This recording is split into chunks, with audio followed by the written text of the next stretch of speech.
Grande, sexta-feira, 19 de julho. Nosso cordial bom dia a todos os internautas, telespectadores que diariamente nos acompanham, nos assistem.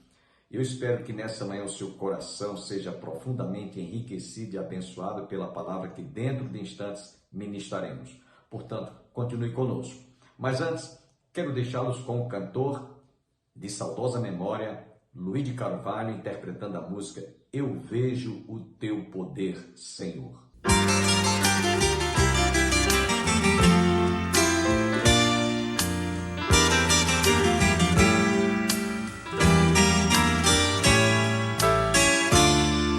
Nas noites silenciosas, no perfume de rosas, eu vejo teu poder, Senhor. No céu estrelado, no dia ensolarado, eu vejo teu poder, Senhor. Na expressão da verdade, na forma de humildade, eu vejo teu poder, Senhor. No alívio da dor e num gesto de amor, eu vejo teu poder, Senhor. Eu vejo teu poder, Senhor. Eu vejo teu poder, Senhor. Na ave a voar, no bramido do mar, eu vejo teu poder, Senhor.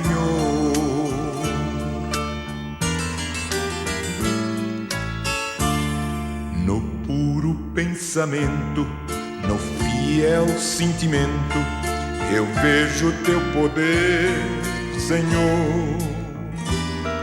Na chuva a cair, na criança a sorrir, eu vejo teu poder, Senhor. Eu vejo teu poder, Senhor.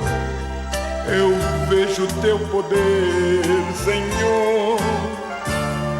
Na ave a voar, no bramido do mar, eu vejo teu poder, Senhor.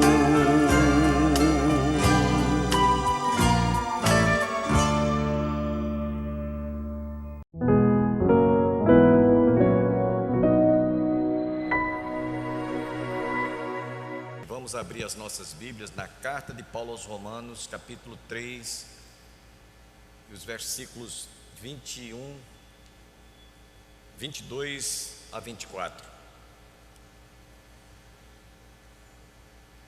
Nós estaremos hoje estudando um assunto muito importante. O título do estudo de hoje é Justificação. Vamos ler. Romanos 3, versículos 21, 22, 23 e 24. Leamos. Verso 21. Mas agora, sem lei, se manifestou a justiça de Deus, testemunhada pela lei e pelos profetas. Verso 22. Justiça de Deus mediante a fé em Jesus Cristo, para todos e sobre todos os que creem, porque não há distinção. Verso 23. Pois todos pecaram e carecem da glória de Deus. Verso 24. Sendo justificados gratuitamente por sua graça, mediante a redenção que há em Cristo Jesus. Amém? Podem sentar, irmãos. Teologicamente falando, nós temos na nossa grade de conhecimento teológico a doutrina da expiação, quando os nossos pecados foram expiados. Temos também, teologicamente falando, a doutrina da regeneração. E dentre eles está a justificação, que é o que nós vamos falar hoje, além da salvação e da santificação. Então preste atenção a tudo que vamos aprender hoje, ou estudarmos, melhor diria, porque você vai sair daqui consciente de que, não obstante a Bíblia dizer que não há nenhum justo, nenhum sequer, porque todos pecaram e todos estão destituídos e carecem da glória de Deus, como explicar que alguém possa ser justificado ou se torne justo? Parece uma incoerência, porque a Bíblia diz que não há nenhum justo, nenhum sequer. E o que vamos aprender hoje é sobre a justificação. Eu confesso aos irmãos que esse assunto é por demais importante para aqueles que realmente precisam conhecer essa doutrina. Ela é básica, ela é fundamental para nós cristãos termos segurança, nós fomos justificados. Vocês vão ouvir muito esta palavra, justificação ou justificados, no decorrer de todo esse estudo. Quero só lembrar aos irmãos que após a queda lá no Éden, os nossos pais, conforme vemos lá no livro de Gênesis capítulo 3, versículo 7, abriram-se-lhes os olhos e eles perceberam que estavam nus, estavam despidos. Lá no livro de Gênesis, nós vemos o início do histórico ou da situação de toda a raça humana, de todo o gênero humano. Então o que é que eles fizeram? Eles, percebendo que estavam nus, foram cobrir sua nudez com folhas de figueira. Inicialmente eu quero mostrar para vocês que aqui nós temos uma lição a extrair. Primeiro é que o homem, no seu estado de pecaminosidade após a queda, ele procura fazer alguma coisa para que ele se justifique diante de Deus. Só que este pretexto dele fazer alguma coisa não o deixa justificado. Jamais o homem seria justificado por obras da lei ou por quer que seja que for. Então eles fizeram com que aquela nudez fosse, eu vou usar aqui o termo, fosse maquiada com folhas de figueira. E Deus, percebendo isso, providenciou imediatamente, automaticamente, conforme vemos no livro de Gênesis capítulo 3, versículo 7, abriram-se-lhe então os olhos de ambos e, percebendo que estavam nus, coseram folhas de figueira e fizeram cintas para si. Esse é o esforço humano, o espírito de tentar mostrar por algum ato, por alguma atitude ou obra, que ele esteja fazendo alguma coisa para cobrir, para camuflar o seu pecado. E aí diz o texto que houve uma ação divina para mostrar ao homem que nenhum esforço humano jamais justificaria o seu estado de decadência, seu estado após a queda. Então no capítulo 3 de Gênesis, versículo 21 diz: fez o Senhor Deus vestimenta de peles para Adão e sua mulher e os vestiu. Ou seja, o próprio Deus foi quem fez com que o homem tivesse sua nudez coberta.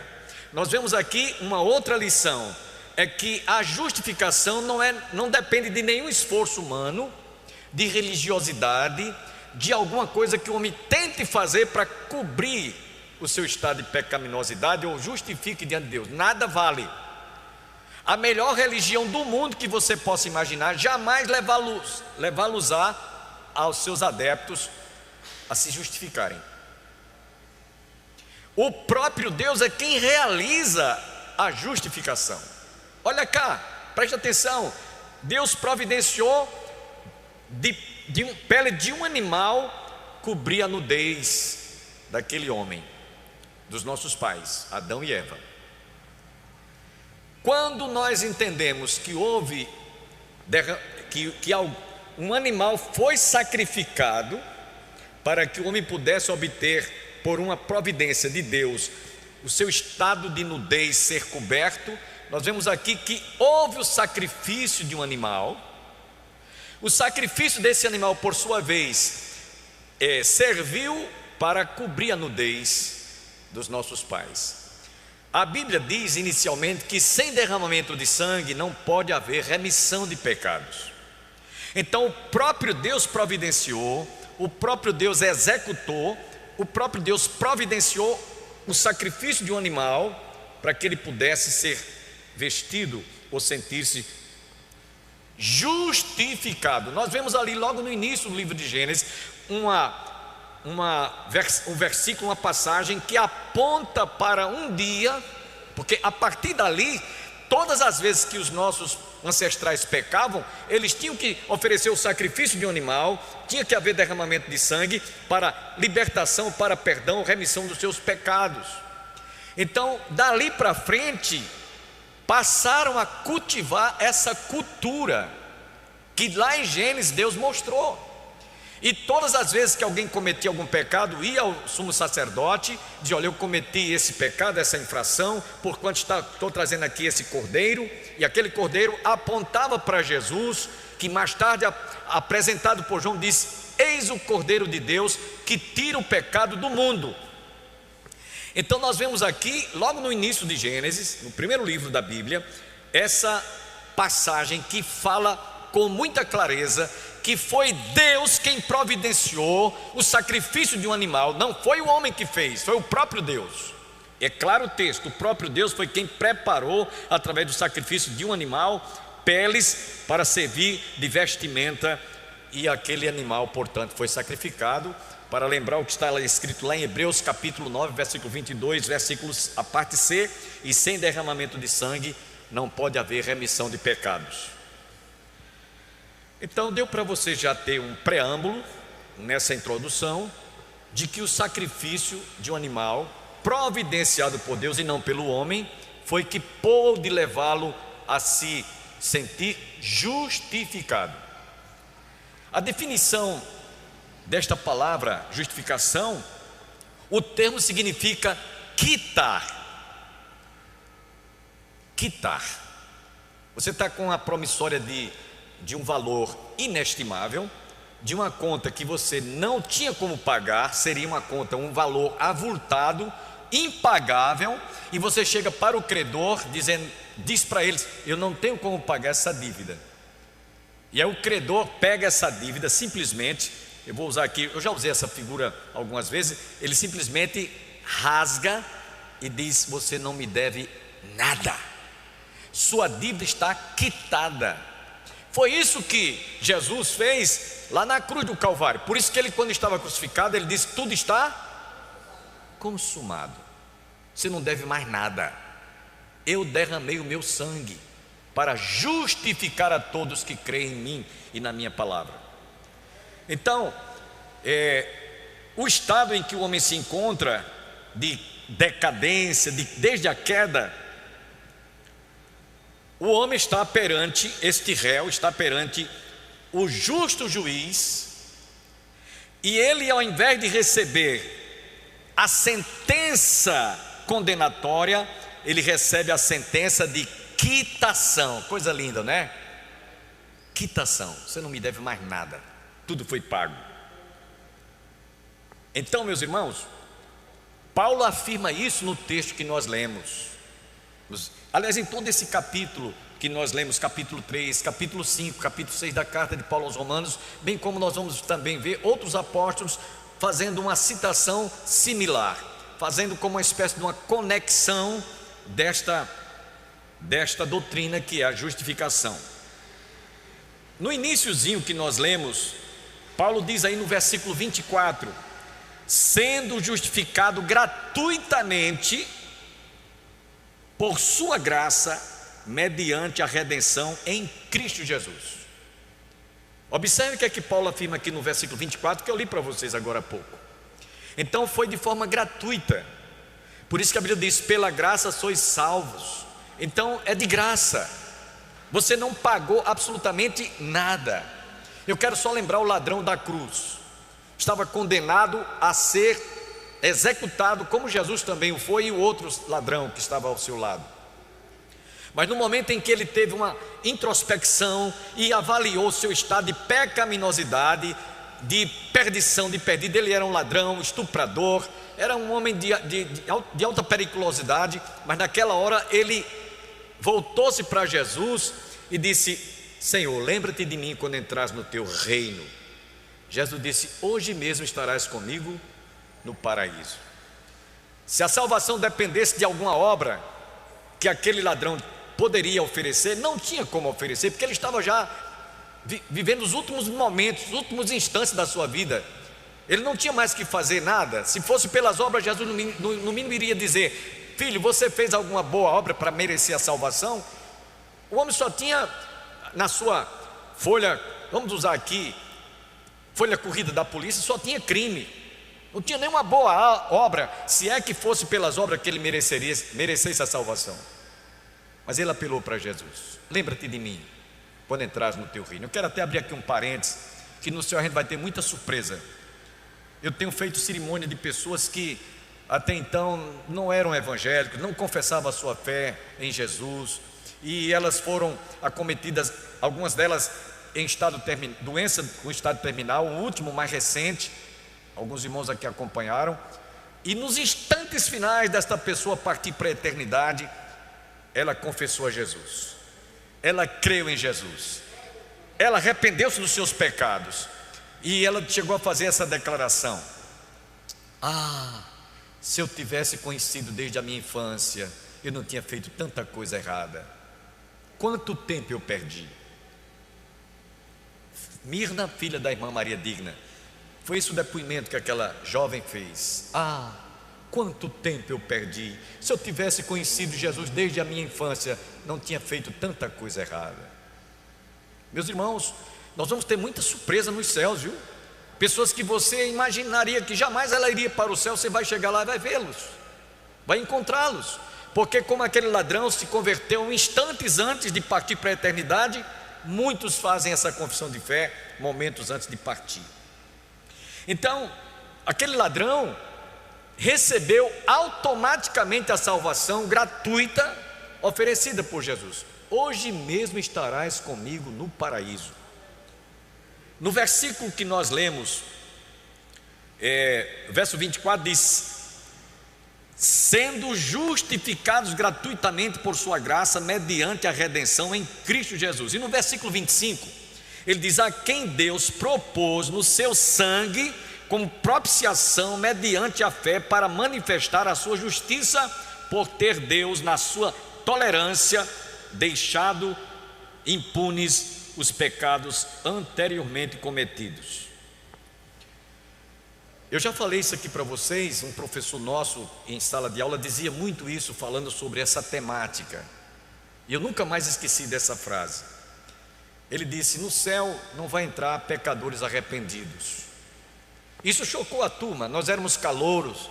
Como é a história, professor? No céu não vai entrar pecadores arrependidos? Não. No céu, dizia ele, vão entrar pessoas justas, porque foram justificadas por Jesus.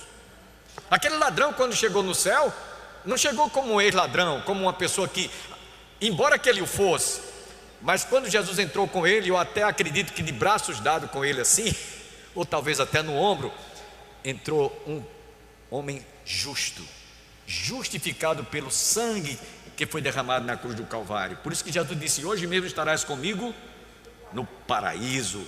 Louvado seja o nome do Senhor.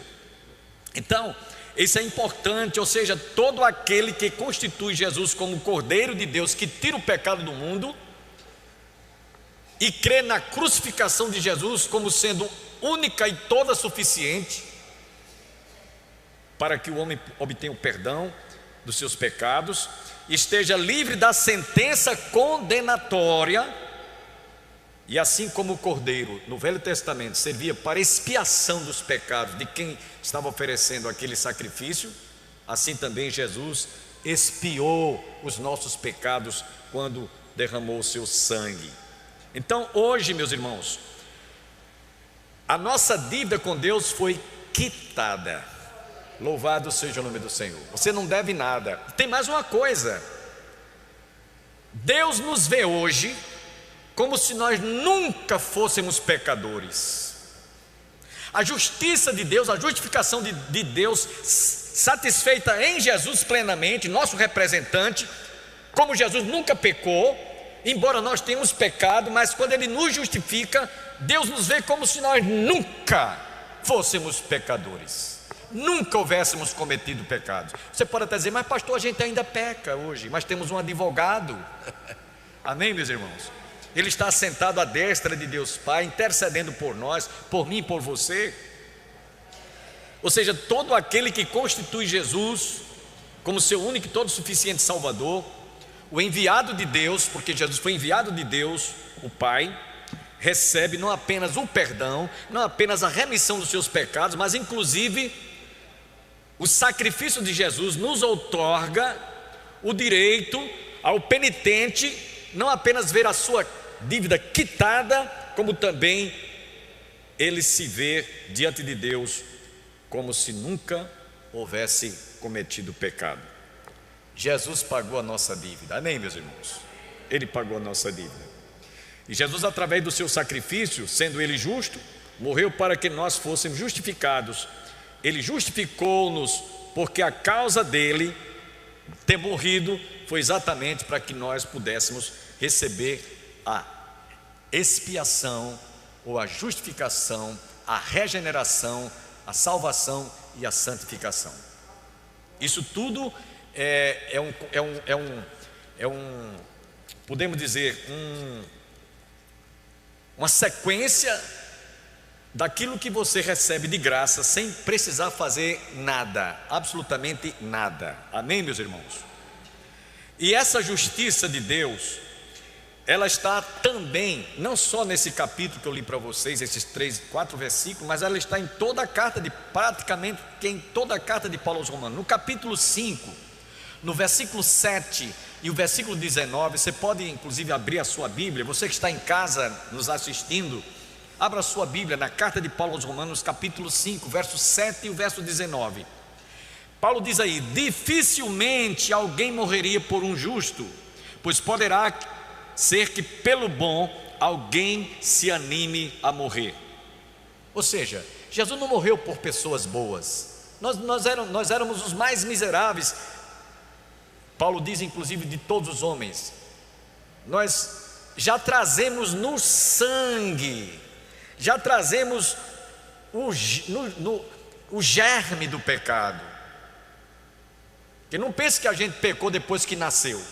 Na hora que nós fomos fecundados, eu digo nasceu quando veio ao mundo, né? Mas na hora que nós somos fecundados, esse mesmo professor que falava que no céu não vai entrar pecadores arrependidos, mas vai entrar pessoas justas, ali já fomos gerados em pecado. Não que a concepção seja um ato pecaminoso, mas Davi diz isso no Salmo 51: eu nasci em pecado, e em pecado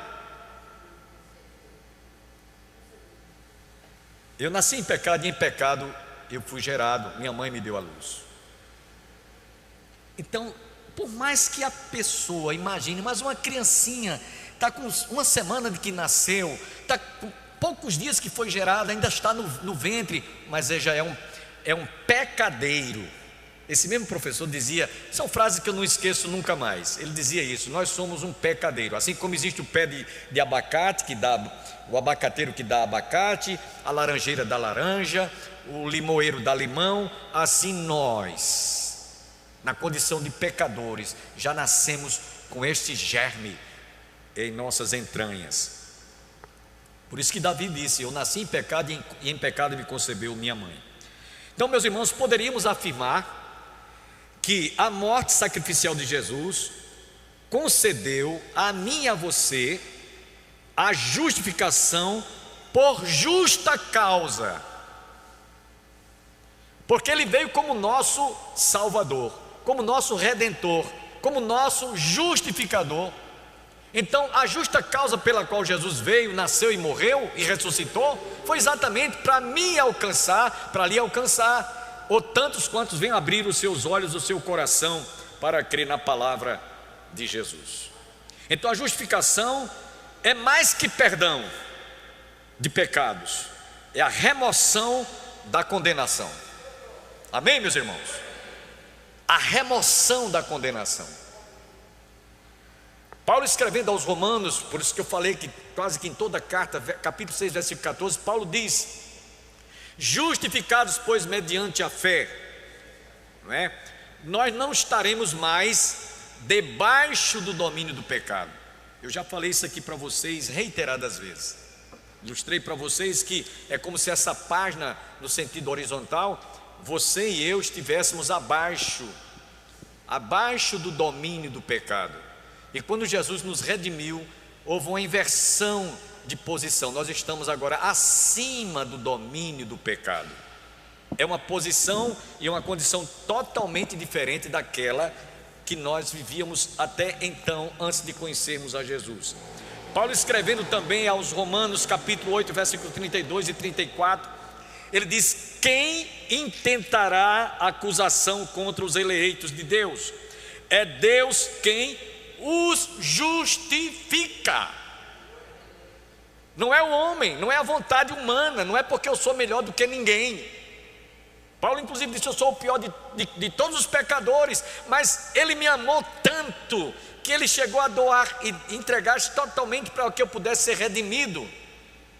E agora não há condenação mais, nenhuma condenação há para aqueles que estão, os eleitos que foram eleitos por Deus. Quem os condenará? Paulo continua: é Cristo Jesus quem morreu, ou antes quem ressuscitou, o qual está à direita de Deus e também intercede por nós. Mesmo quando nós falhamos hoje, Jesus nos defende, intercede por nós.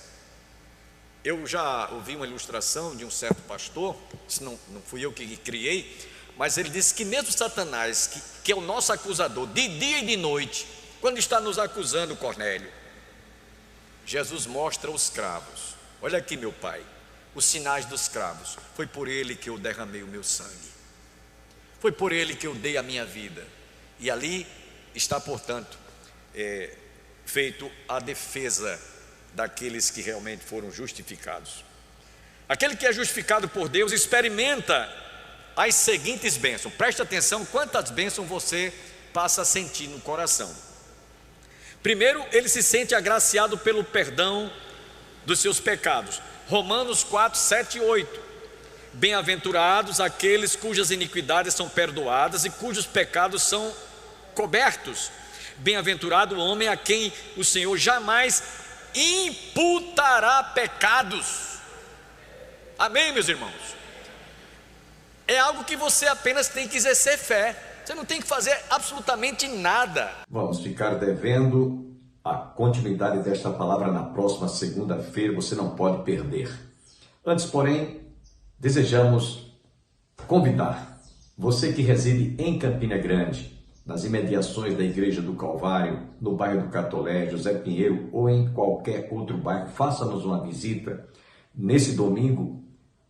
Participe da EBD, Escola Bíblica Dominical, a partir das 9 horas da manhã.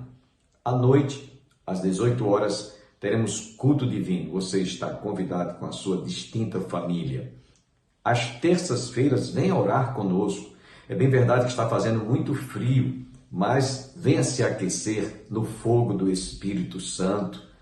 Jesus mesmo falou que nós seríamos batizados com o Espírito Santo e com fogo. Então venha aquecer o seu coração em tempos de frieza espiritual. Assim como está fazendo muito frio, há muita gente que está espiritualmente fria, não tem, portanto, estímulo, não tem ânimo, não tem desejo de buscar a Deus em oração. Então venha conosco, participe do nosso culto de oração, sempre às terças-feiras. E às quintas-feiras, estudo bíblico como este que vocês têm ouvido aqui todos os dias. Portanto, agradeço a sua teleaudiência, telespectador da TV Master, TV a cabo, Canal 20, você que é internauta, que nos acompanha, que nos assiste no YouTube.